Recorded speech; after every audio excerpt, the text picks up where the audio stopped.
eternity.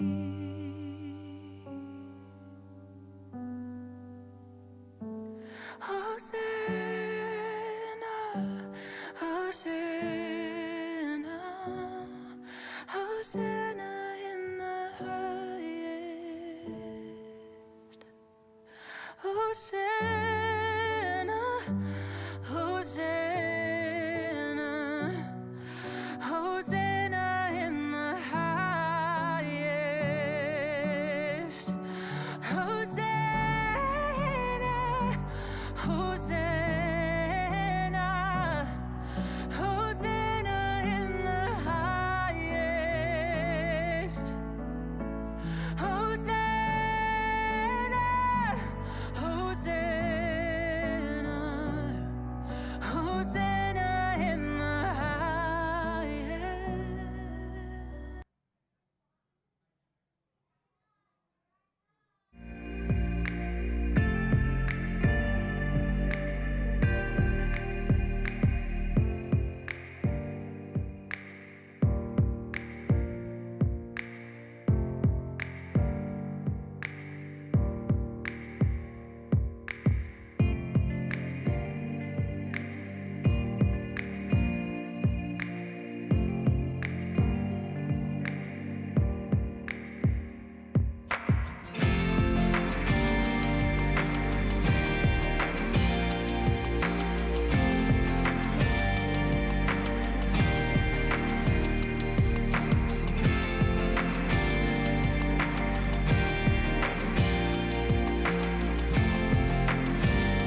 Good morning, everybody. Welcome to Hilliard Christian Assembly. Hope you stayed warm these past couple of days. So we have a few announcements. One very important announcement is about tonight. So we'd like to remind you of the hymn sing tonight at 6:30 p.m. right back here. So we're going to be singing about 10 to 12 hymns together, kids invited. There's no kids' church, so it'll be also singing with our kids unto the Lord with some classic and timeless hymns. So after going home, grabbing some lunch, getting some rest, come on back and let's enjoy the Lord again together at 6:30. The next one on the calendar is on March 15th, where there's going to be a women's trivia night. And so if you are a woman, come on out and invite your women friends. So this is an event that's designed to be easy to invite friends to get together for food, fellowship, fun, a really great time. Think outreach and fun. Third is coming up fast, and that's Easter. March 31st is Easter. So if you haven't been doing so already, start thinking and praying about who you'd like to invite, because we're going to have Easter here, followed by an Easter lunch. It's another great, easy opportunity to invite people to church, invite people to hear a really good gospel word. Next, which we saw on the screen, is the marriage workshop. So April 19th and 20th. So this is where I'm going to encourage you all right now to take out your phones. If you have a smartphone, please take it out. I actually mean it. Please do. And see that QR code? If you have a smartphone, typically you can take a picture of it and click the link so that you can register. This is also something we're going to have here in this church building.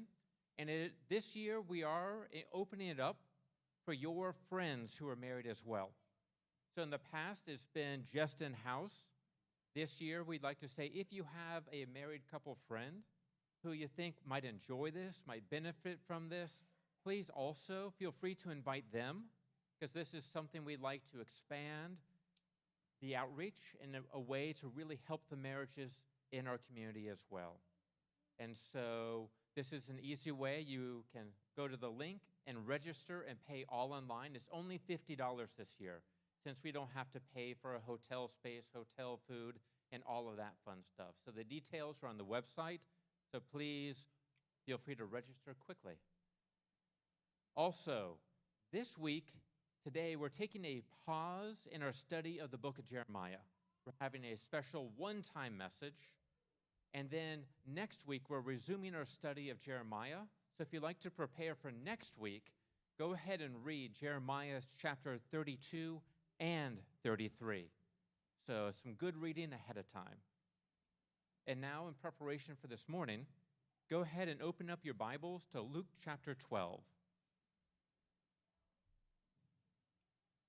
If you don't have a Bible, there are some in the chairs in front of you and around you, so you can always grab a pew Bible. Unless you're in the front row, then sorry, there's no chairs in front of you from which to grab a Bible. So Luke chapter 12,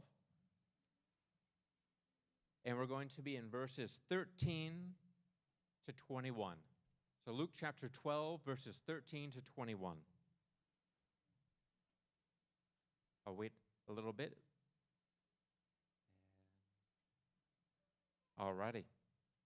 Someone in the crowd said to him, "Teacher, tell my brother to divide the inheritance with me." But he said to him, "Man, who made me a judge or arbitrator over you?"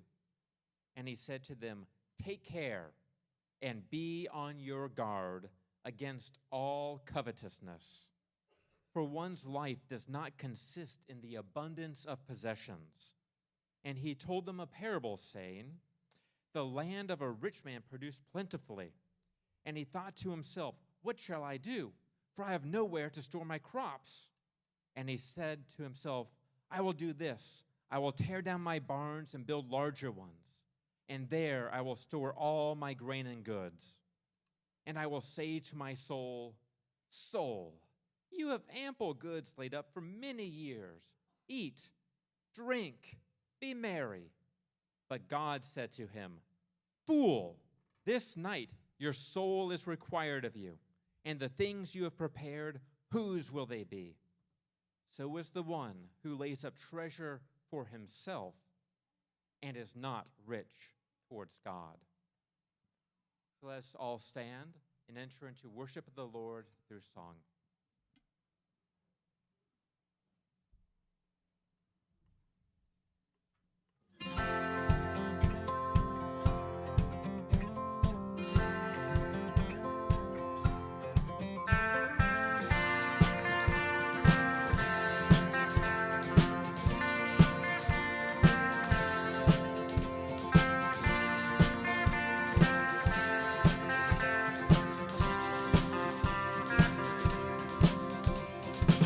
Here in this worn and weary land, where many a dream has died, like a tree planted by the water, we never will run dry. So living water flowing through, God, we thirst for more of you. Fill our hearts and flood our souls with one desire, just to know you and to make you known. We lift your name on high. Shine like the sun, make darkness run and hide. 'Cause we know we were made for so much more than ordinary lives. It's time for us to more than just survive. We were made to thrive.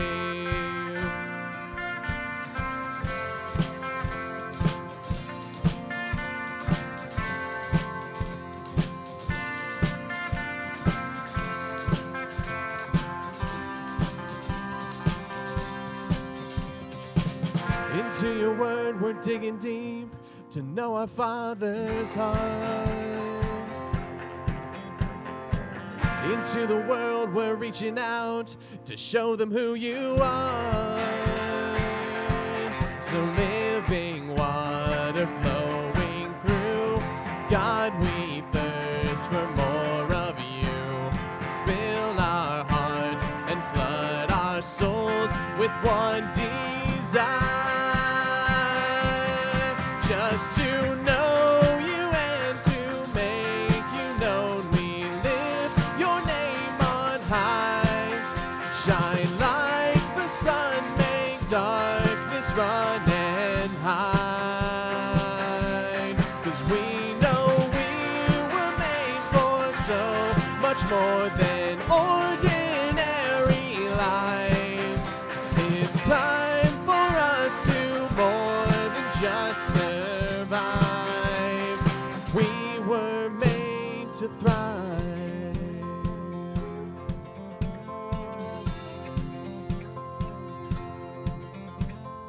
Joy unspeakable, faith unsinkable, love unstoppable, anything is possible. Joy unspeakable, faith unsinkable, love unstoppable, anything is possible. Joy unspeakable, faith unsinkable, love unstoppable, anything is possible.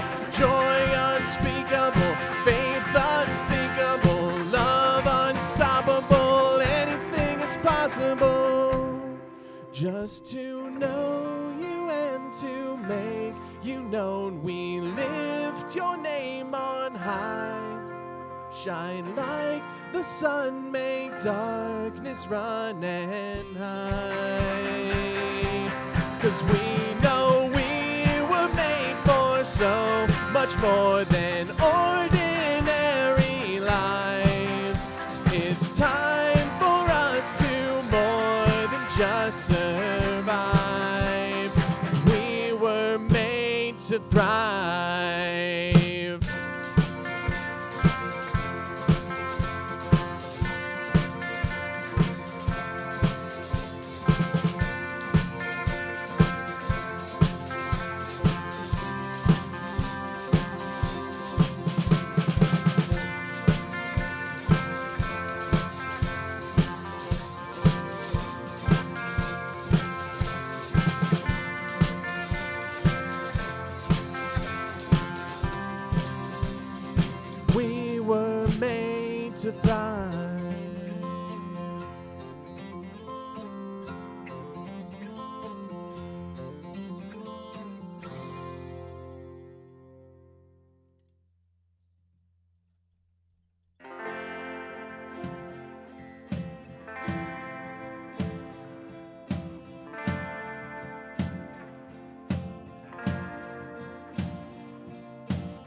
Your grace is enough, more than I need.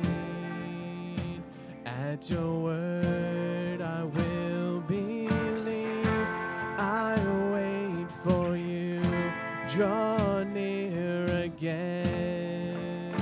Let your spirit make me new, and I will fall at your feet. I will fall at your feet, and I will worship you here.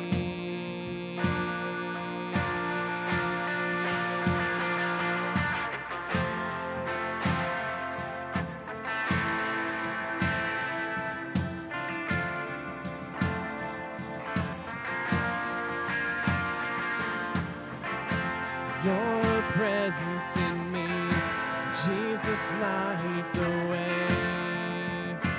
By the power of your word, I am restored, I am redeemed. By your spirit I am free, and I will fall at your feet. I will fall at your feet, and I will worship you here.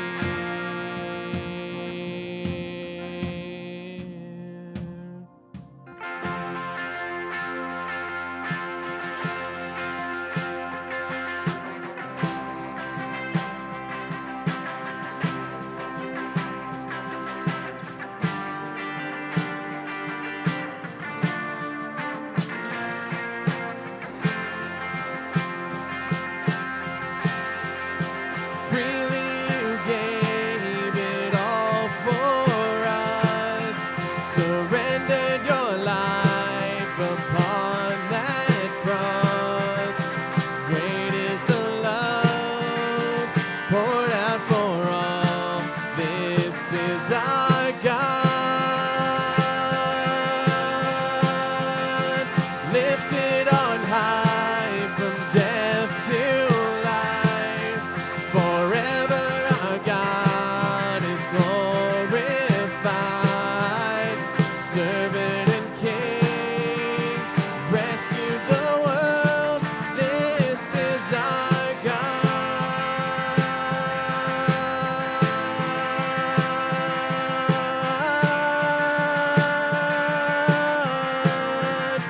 Freely you gave it all for us, surrendered your life upon that cross.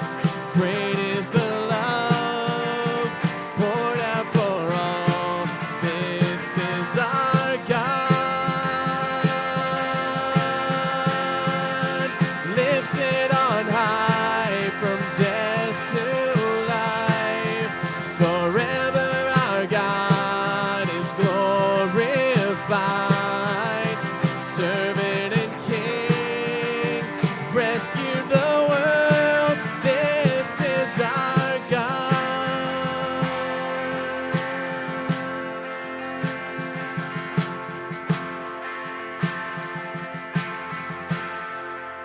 Freely you gave it all for us, surrendered your life upon that cross. Great is the love poured out for all. This is our God, lifted on high from death to life. Forever our God is glorified. Servant and King, rescued the world. This is our God.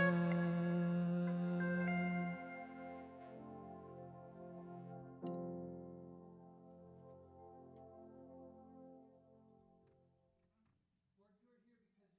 freely you gave it all for us. Lord, that surrendering of your life has allowed us to live.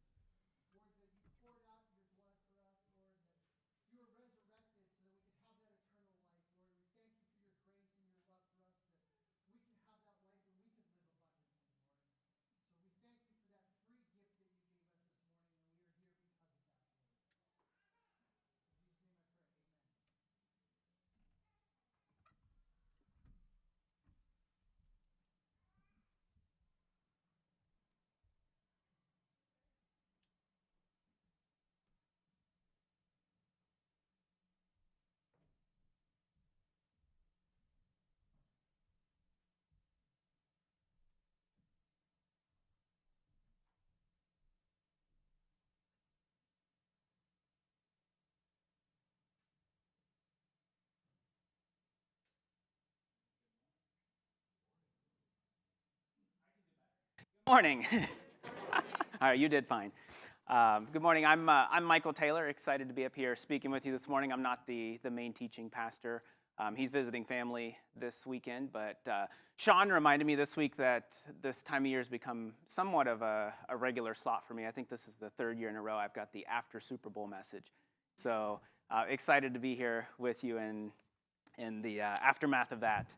And so I wanted to start out this morning by sharing a little bit with you about an article that I read recently in the Wall Street Journal, which is a national newspaper, talks about the economy, finance, something that I have to read for my job. And the article is entitled, "Why Americans Are So Down on a Strong Economy." And it starts out like this. Clayton, a truck driver in North Carolina, earns about 20% more than 3 years ago. And then there's Kristen, a nurse in Ohio. The Wall Street Journal loves to interview people in Ohio. So Kristen has won steady pay raises, built retirement savings, and owns her home. And then there's Alfredo, who opened a restaurant outside Nashville when the pandemic hit. And now he's doing so well that he owns a second, and he employs close to 50 people. But you ask any of them about the state of the American economy, and the same gloominess surfaces. Unstable is how Alfredo describes it. Kristen said, "Even though I'm okay right now, there's a sense that it could all go away in a second." And so this article talks about how economists are confused right now. Whoa. Economists are confused right now because economists love numbers, and when they look at the numbers, they say, everything looks good. We should be super excited. Consumer spending levels are up. We're going out to the stores. We're shopping. Inflation, while a problem for a while, has somewhat leveled off. Unemployment continues to be at record lows. And because of this low unemployment and inflation, many, many people have received pay raises over the last several years. And so it's a little bit confusing. And in interviews that have been conducted across a wide spectrum of people that are considered affluent, people that are just scraping by, white collar, blue collar, Republican, Democrat, no matter how you look at it, there's this same level of gloominess that seems to be out there. And so this article goes on to describe some potential causes. They say, long-term financial security feels really fragile and vulnerable right now. And you think from a big perspective, a college degree, which used to be a guarantee for success, no longer seems to be that way. Pensions, which used to be a safety net if you worked a career at a place, are all but a thing of the past for many employees. Another survey found 78% of Americans are not confident that their children's lives will be better than theirs. And then you've got wars going on, you've got crisis and conflicts on the seas, and then I'm almost afraid to mention this one. Maybe I'll whisper it. It's an election year. I know, I'm sorry I said it. And, I thought the article said it politely that the political leadership in our country is uninspiring. So I thought that was a nice way to put it. And so all of these things just are weighing down on us, and we feel like the world is unpredictable, and there's no one steering the ship. One person in the article said, "I just don't think the American dream exists anymore. I don't think it's attainable anymore." And this kind of comes to the heart of the issue, I think, what this article is trying to get at, that the American dream is sort of this controlling thought in our lives, in a sense, something that we grow up with, that if you work hard, that you should be able to get ahead, and you should have success and security and freedom and comfort and have a life of enjoyment. And because it becomes so ingrained, it becomes a controlling thought and expectation and can become a focus in our lives. And while the article doesn't go this far, I might suggest that one of the things that it's really getting at is when we look around and expect fulfillment in something other than God, the outlook always looks gloomy. And so the Bible calls this kind of view coveting, which simply means to want something that you don't have, that someone else has. Another definition, to be consumed with desire for. And it's one of the 10 Commandments. We're supposed to be on watch for it. Don't covet your neighbor's wife, his male servant, female servant, ox, donkey, anything that's your neighbor's. And so I think there's one sense where it's easy to look at this and say, all right, I understand what that means. I understand that I look around at my neighbors, and even though they seem to have nicer houses than me and drive a better car, I know that I'm not supposed to look at those things and want that. But it also goes deeper than that. And it hits, just like the surveys, it hits the broad spectrum. Even if you're doing well, you might think, well, people that are doing well don't have any problems, right? But just think about folks that are doing well. You're setting aside a little bit of money. Maybe you've got a retirement account or savings. And then all of a sudden, the stock market is suddenly very interesting to you. You know, I know people that just can't even bear to look at the quarterly reports because they just can't, they don't want to know whether their money has gone down or not again. And maybe you're able to save for college to help your kids someday, but then that can become the focus, and I got to make sure they get into the right college and that they can be set up for life. Because the reality is, on that side, the more you have, the more it has a tendency to occupy your brain. And then you take this into the workplace, and you think about, how do you judge how well you're doing at work? You look around at the people around you and you see how you're doing compared to them. You know, maybe you get a raise and you're really excited until you realize the guy down the hallway got the same raise, and they clearly only work about half as hard as you do. And so we judge by who got the promotion and whether we're getting ahead and whether we're staying up with one another. And if you're on the other end of the spectrum and you feel like, I'm just trying to get by, trying to just make it, that can become your focus. Like, that's all I've got. I've just got to get by, and I don't have room to think about anything else in my brain. Maybe I'm trying to catch up because of things that have happened in the past, and I'm trying to just get back to where everyone else seems to be. And even if you finally feel like you got to that point, you homeowners know this, what happens. You get to that point, everything is fine, and then something breaks. That's right. And I'm all the way back over here again, like, these things are, you know, I'm not even getting into the household here. Disagreements with spouses about money, spenders, savers, or what if you have two savers or two spenders in the house? Don't even have time to get into that, but as Seth mentioned, there's a marriage workshop coming up, so make sure you come to that. But the question that we ask is, where is God in all of this? You know, I tend to think sort of on the spectrum, like on the one end, say, okay, God, I know that you're good at that spiritual stuff, so I'll let you take care of that, but the checkbook, I'll take care of that. It's a little too practical for you, and I'm a CPA anyway, after all, so I think I'd be better to handle that. And then on the other end, you can feel like, I just don't know what to do. Jesus, will you just take care of this for me? I don't want to have to worry about it. Stop it. Just take care of it, Jesus. But wherever you fall on that spectrum, ultimately, the thing that we're dealing with at the root, is a lack of trust in God. And so what I want to talk about today is that when we hit the battlefield of life, when we're out there trying to make it, how do we handle money in a way that puts our trust in God and puts us on guard against our money controlling us? Because God provides an answer to that we're going to look at today, and it might be a little bit counterintuitive. Because what we're going to see today is that actually being rich toward God is the thing that guards us against that covetousness that the Bible speaks about.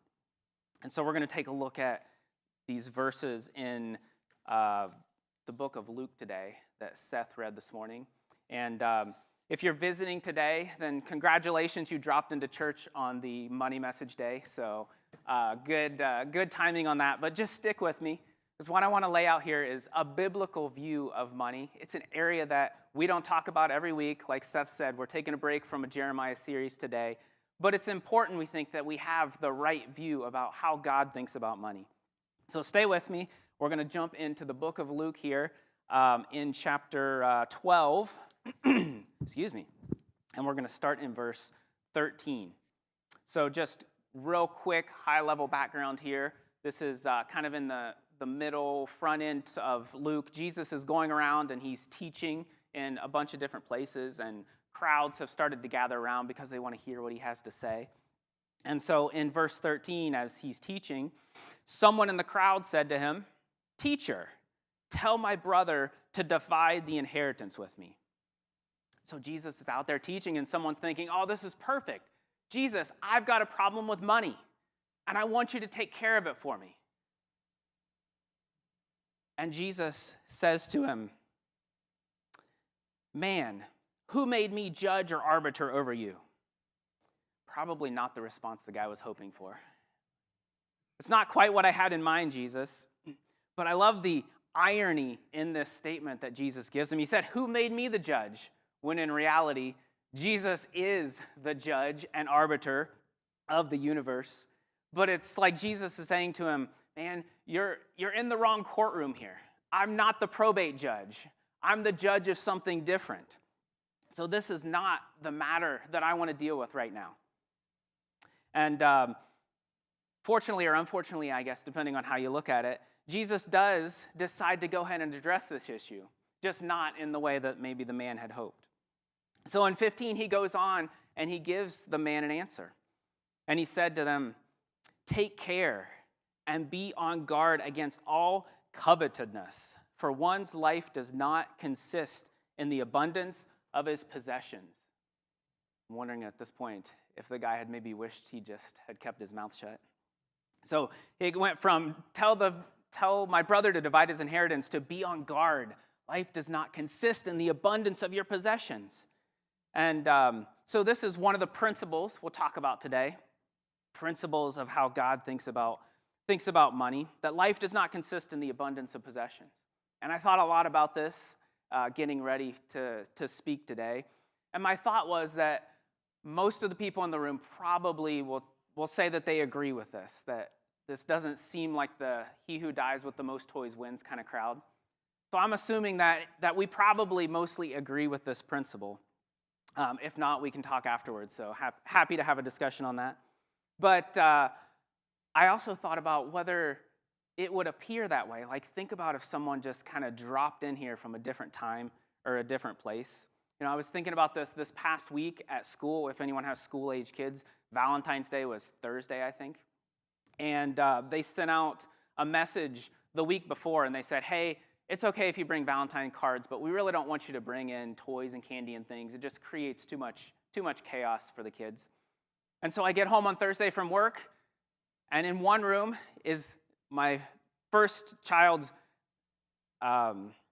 array of things that they had acquired from Valentine's Day party, and then in the other room is the other child's spread out. Apparently, no one listened to this message.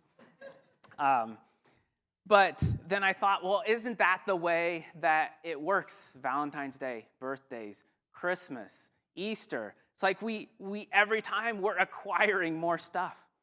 And if someone just dropped in and you took them down the street and said, "What are all these big buildings around here?" Say, "Well, that's just where you go get stuff. If you need something, you just take some money in and you can walk out with as much as you want." And actually, you don't even have to go in those places anymore, because here, I'll show you on my phone. You just tell it what you want and it brings it to your door. And so just the disconnect started to strike me, and I thought I'd just give you a little test just to see if you agreed with this or not. So you don't have to raise your hand, but just think in your mind, who here is concerned that their house is too big? Like, you're just worried, I just have too much space. I don't know what to do with it. I wish I had more stuff to fill it up. There's too much open space and it makes me uncomfortable. Well, besides Thad, who was willing to raise his hand there, most of us feel like our houses are too small and we're worried about how much stuff we have in them. And if someone dropped in and looked in our closets, basement, attic, garage, they might be shocked if we said that we believed that one's life does not consist in the abundance of his possessions. And I've just talked about physical possessions, but the same thing happens with the virtual stuff. You know, we don't have physical money really anymore, but bank accounts and investments, they occupy the same thing. And over time, this stuff can take control of us, was what Jesus seems to be saying here. But Jesus says, I got something bigger in mind than what you're concerned about with your brother and the inheritance. And so let me tell you a parable. And so Jesus goes on to illustrate this point in verse 16. He tells them a parable, and he says, "The land of a rich man produces plentifully. And he thought to himself, 'What shall I do? For I have nowhere to store my crops.'" And I'm really sympathetic to this guy, this story, and the parable. I feel like I really relate to it. It's like he's saying, hey, I worked hard, I did well, I acquired things, and now I don't know what to do with them. It's like, isn't this what happens when you work hard and you do well? You're supposed to get things, get money, be able to buy things, and but he's outgrown his barns. And so in verse 18 he says, the man in the parable says, well, here's what I'll do. I'll do this. I'll tear down my barns and I'll build larger ones. And there I will store all my grain and my goods. And to me, this logic, this line of thinking makes a little bit of sense. I mean, you've got to be thinking, I did well, I produced lots of crops, they are valuable, and if I don't have anywhere to store them, they're going to go bad, they're going to rot, they're just going to go to waste. So the only logical thing to do is to build a bigger place to store them. I don't have to go too far from home to see this play out in action. I don't know about, depending on where you live, in my area there is no new space for development, so what they do is they find an older, smaller, perfectly good house, and they tear it down. And then we put up a larger, more expensive house right in its place. It's like I see it playing out in action. It just makes sense. That's what we do. And so, like this, it makes a little bit of sense. And then in verse 19, he goes on and he says to the man with the bountiful crops, he says, all right, here's what I'll do. I'll build the bigger barns, and I'll say to my soul, soul, you have ample goods laid up for many years, so relax, eat, drink, be merry. I mean, this guy is living the American dream. He's got it. He acquired enough stuff that he doesn't have to work anymore. He can retire, and he can sit back and just do whatever he wants to do. And so, on the one hand, like this sounds pretty good. I mean, is that all Jesus? Like, all right, Jesus, let's just stop right there. I like it. But Jesus does continue on, and in verse 20, he gives him the conclusion to the parable, and God says to this man, he says, "Fool, this night your soul is required of you, and the things you have prepared, whose will they be?" So we find out this brilliant plan doesn't seem like it's going to work out so well, because he was planning to sit back for many years and relax and enjoy, and God's telling him, tonight's your night. There's no sitting back, relaxing, and enjoying. And so I want to give caveat time here in case you're sweating it out a little bit. One of the things that I want to be clear on, that this man is not called a fool because he was rich. That the Bible does not say that it is bad, evil, or wrong to have money. That it's not wrong to set money aside for the future, to do work on your house, to buy a vehicle, to save for college. But what the Bible is saying is you've got to be on guard with that, because if you're not careful, that becomes your focus, and your focus is drawn away from God. And that seems to be what was going on with this man. We don't see any mention of God in this man's grand plan until God tells him that tonight's his night. And in fact, it says in verse 20 that the things you have prepared. So you just envision this man, like his whole focus was, look at these crops. This is going to be the best year ever. What am I going to do? I don't have anywhere to put them. And so he's going to the architect to get the plans drawn up. And he's on the contractors to make sure that they get it built. And that's his day from dawn until dusk, making sure that he's got a place to put his stuff. And it had seemed to have consumed him, that he became completely wrapped up. And it was impacting what he did, how he did it, his mood, his attitude was all wrapped up in what he had. And Jesus said, that's a foolish way to view things, because at some point it's all going to be gone. It was all gone that night for this man, but even if it hadn't been, at some point it was all going to be gone. That we know that eventually we will leave this earth and none of our stuff is going with us. And the other problem once you head down this path is that this idea of coveting has no end. I just think simply, if any of you have children, I don't know about yours, but it seems like every other day, one of the children has come up with some new thing that they want or need or must have, and they come to you and they say, I want this, and the expectation is, and I must have it right this second, and I will make sure that you know that I need it until you provide it for me day after day after day. It's like, it's easy to look at the kids, but then I think, let's take that mirror and flip it onto us. Say, how often have I been on Amazon because I need it and I must have it and I need it to get here right away? And so the question Jesus seems to be asking in this parable was, where was God in this? This man's plan fell apart because he was in control of his soul. He uses the word here, soul, talking to himself, when in reality, God is the one that is in control of the soul. And so in verse 21, he tells them, he concludes here and he says, this is where this ultimately leads. So this is the caution for the one who lays up treasure for himself and is not rich toward God. That this man in the parable was not on guard, that God was not to be found, and not only was everything gone, it was going to be divided up and used by someone else, but he had missed out on a big opportunity to be rich toward God, to invest in things that last.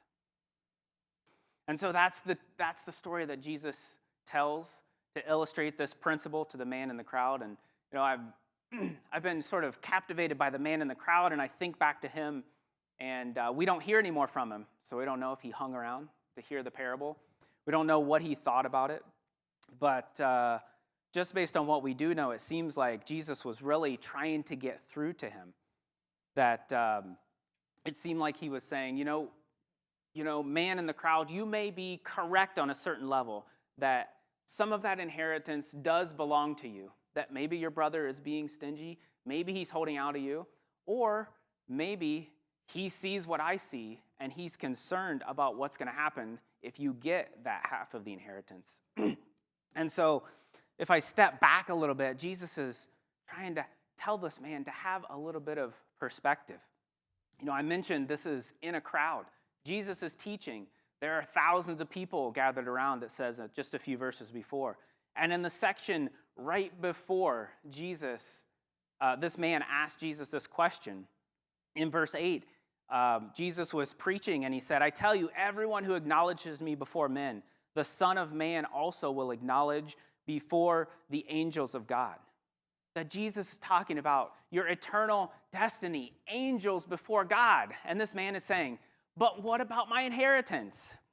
Jesus is saying to him, have a little bit of perspective here. Like you're worried about getting the inheritance and setting yourself up at the country club. And I'm telling you, your next stop may very well be the judgment seat of Christ. And so I think Jesus here was concerned for this man's soul. And he was telling him, I need you to have a little bit of a broader perspective here. That there is a time and a place for dividing up the inheritance for sure. But you got to be on guard that you don't become preoccupied with that which doesn't last, which will consume you and miss out on being rich toward God and investing in the things which are guaranteed to last. So I think there's this sense too that you can look at this story and say, oh, well, Jesus doesn't want him to have the inheritance. Jesus doesn't want us to have nice things. We're going to have to give up and sacrifice and just live a life of bare bones minimum because that's what Jesus wants us to do. But Jesus is saying something completely different here. You know, he goes on, we're not going to cover these verses, but after these verses, he talks about anxiety and not to be anxious about where you're going to sleep and what you're going to eat and what you're going to wear. You know, we use those verses to help with thinking about anxiety in general. which is fine. But also in the immediate context here, they're talking about money. And at the very end of that section, in verse 32, we'll put that one up. He says, "Fear not, little flock, for it is your Father's good pleasure to give you the kingdom." That Jesus isn't trying to deprive us when he tells us to be careful how we deal with our money. He's trying to say, I've got something bigger and better to give you. The entire kingdom is what I want to give you. So sell your possessions, give to the needy, provide yourself with money bags that don't grow old, with a treasure in the heavens that does not fail, where no thief approaches and no moth destroys. He's saying instead of being consumed by the things that are guaranteed to be divided up by your kids when you're gone and squabbling and fighting over, instead of that, make sure that you are also investing your money, your possessions in the things that last, in the things that cannot fail, that don't grow old, where no thief can approach, where no moth can destroy. And ultimately, Jesus puts a point on it in verse 34. The reason he is so concerned with this, because he says in verse 34, where your treasure is, there your heart will be also. So why is this so important? Because your heart follows your money. That if you ask a person, where do they spend their time and where do they spend their money, you can get a pretty good idea of what's important to them. And so Jesus wants to make sure that we are thoughtful about where we place our heart and where we place our money. And excuse me, I was thinking about this from sort of my background and sort of how this process has worked and my learning in this area. And one pivotal point, I think, was really when I was 16 years old, and I got my first real job, you know, the kind where you go into a place and you hit a time clock. And it was at DHL, which is where you do the sort. Maybe some of you did this in high school, college, after college, DHL, UPS. So you go in, all the packages come in, you got to make sure they get sorted out and off to the right place. So I remember early on, they put you up near a conveyor belt where all the conveyor belts are coming in, and you're standing by this conveyor belt, and your objective is to get the packages onto the next conveyor belt. So if it has an A on it, it goes over here, and if it has a B on it, it goes there, and if it has a C, it goes there. And I thought, all right, I got it. But here's the problem. The conveyor belt just keeps moving. And if you're not fast enough, then the packages just go right on by. And I don't know what happens after that because I never got to see that part. But I was not super good at that part. They had to move me on down the line to a place where speed was not a priority. So, the reason that stands out in my mind, because that was the first time that I had a real job and got a real paycheck and a W-2 and all that. And I was so excited. I had put a little bit of money aside in the bank, and I just couldn't wait. I was 16, and I wanted to do what every 16-year-old wants to do. I was so excited. Of course, I wanted to open a Roth IRA retirement account. Like, what are you I was so excited because you have to have a W-2 to open up a retirement account, and I finally had one. Oh, it felt so good. But as nice as it was, what I'd realized in the time since is that there's something that you have to be on guard when that's what you want to do as a 16-year-old. You got to be on guard. I'm a saver. I've always been a saver. I don't like to spend money. I just want to save it. Ask me what I'm saving it for. I have no idea. I just like to save money. I don't know. And so I wanted to save money when I was 16. But the problem is that if that becomes your sole focus, then it preoccupies you, and all you care about is how much is in that account and how it's performing, and did you pick the right investments, and is it keeping up? And I've seen where this leads. Have you ever heard of the FIRE movement? Financially independent, retire early. That's where this line of thinking leads. Someone that saves 50, 60, 70% of their income because their sole desire is to have enough money to not have to do anything anymore. But their whole focus is just to acquire the money. And so that line just becomes all about me and meeting my goals and what I want to do and what I want to achieve. And then sometime later than that, I came around and started to warm up to the things of God and let Christ into my life a little bit. And one of the things I learned in that process is that part of what you're supposed to do when you're a member of a Christian community is offer financially to God. And this was really difficult for me because I had always thought about me, mine, what I'm going to do, what I want to do with it. And it was hard for me to get my head around the logic of this because I just thought about it simply. I have money. I have some money. If I give it away, I don't have it anymore. This doesn't make any sense. But I have to say that the beginning of this was truly an act of faith because I knew that this was something that Jesus had asked us to do, had asked to be involved in this area of our lives. And so I remember sitting down, writing that first check. I still remember it. We didn't have Subsplash then. So I wrote the first check, and my hand was shaking. Like, I don't know. This doesn't. I mean, in reality, it wasn't really that much money, but it felt like a lot of money.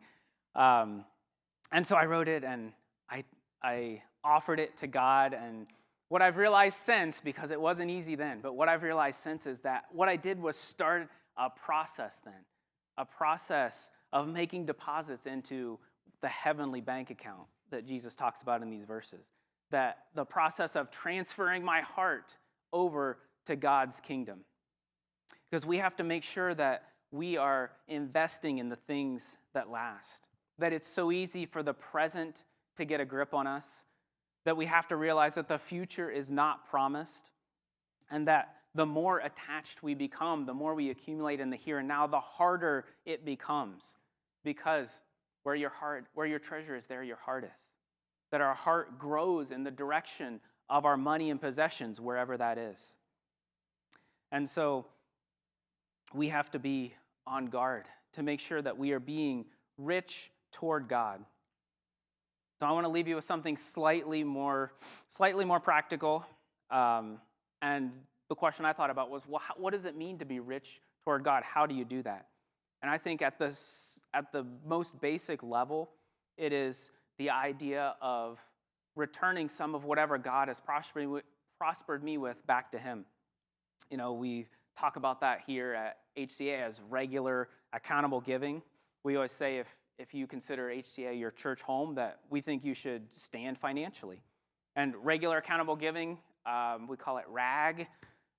R, regular, means that month by month, as I am prospered, I return some of that back to God on a regular basis. That I am accountable to myself, to my family, to God. That I'm accountable in that my level of giving is reflective of the level of prospering that God has done in my life. The salary, the wages, the raises, the bonuses, maybe someday an inheritance that he gives me. In all likelihood, many people in this room are going to deal with inheritance at some point. How do I handle that? How am I accountable to that? And then ultimately, in giving, I'm financially letting go and trusting God with something that I had a grip on. And so I just say that I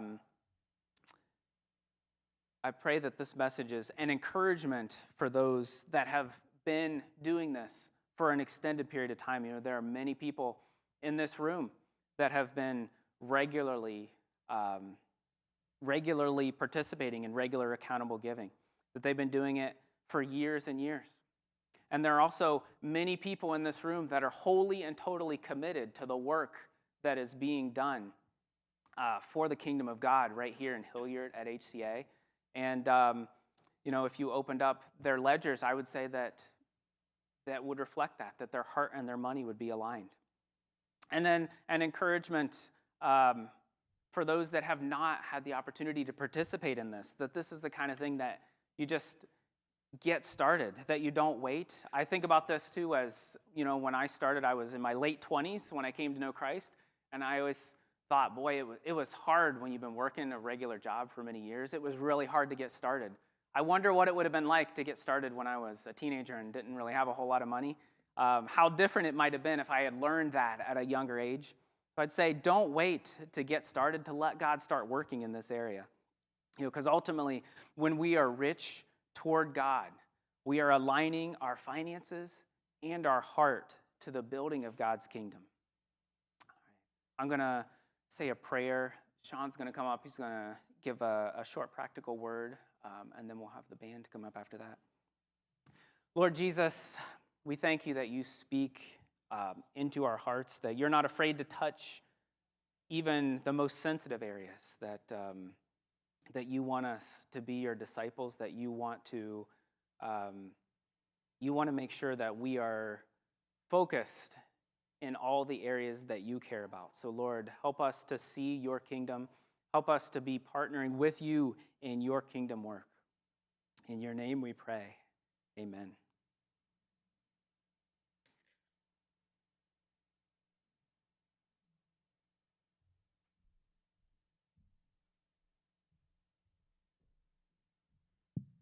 All right.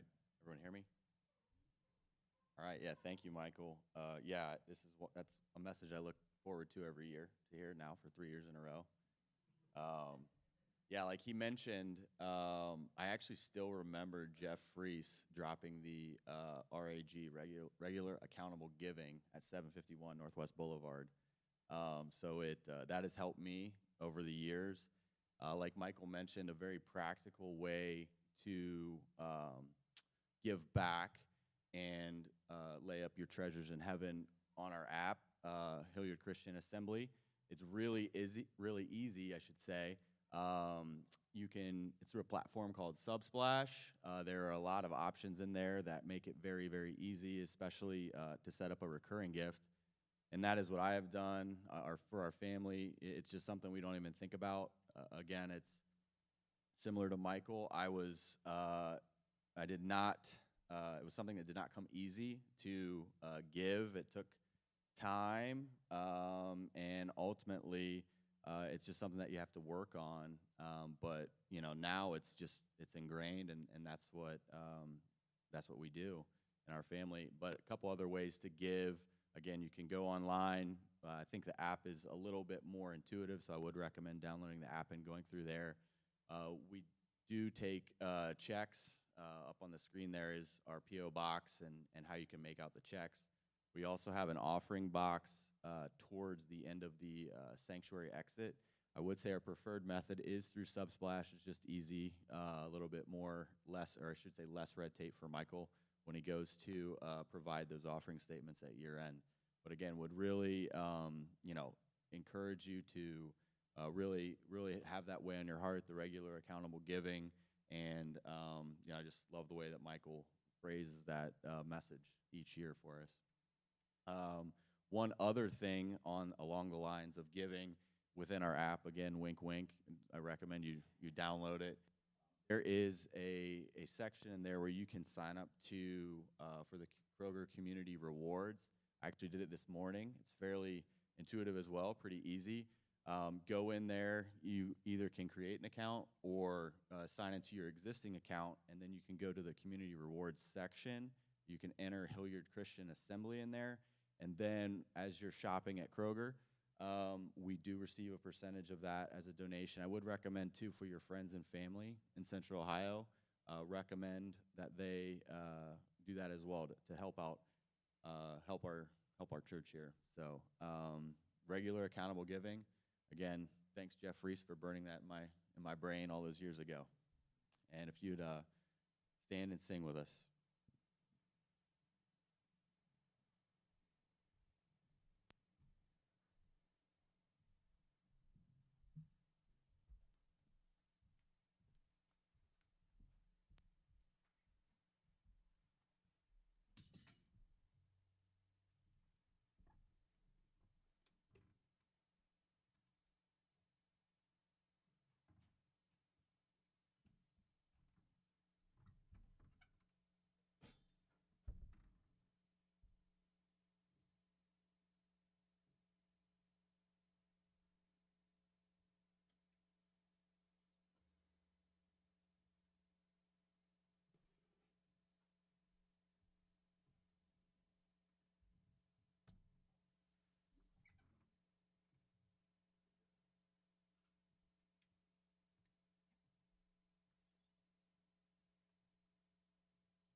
I hear the Savior say, thy strength indeed is small.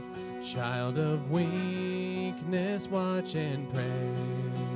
Find in me thine all in all. Jesus paid it all to him I owe. Sin had left a crimson stain, he washed it white as snow.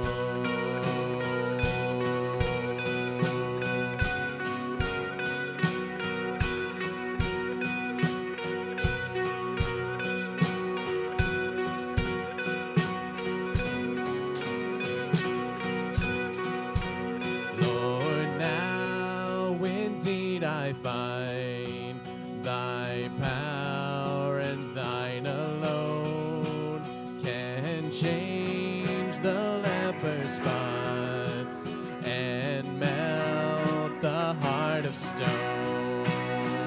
'Cause Jesus paid it all to him I owe. Sin had left a crimson stain, he washed it white as snow.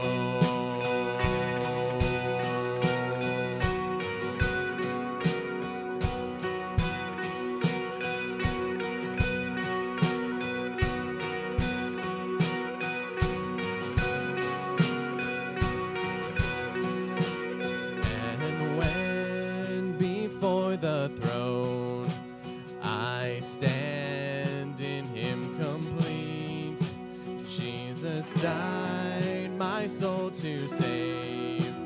My lips shall still repeat that Jesus paid it all to him I owe. Sin had left a crimson stain, he washed it white as snow. Sin had left a crimson stain, he washed it white as snow.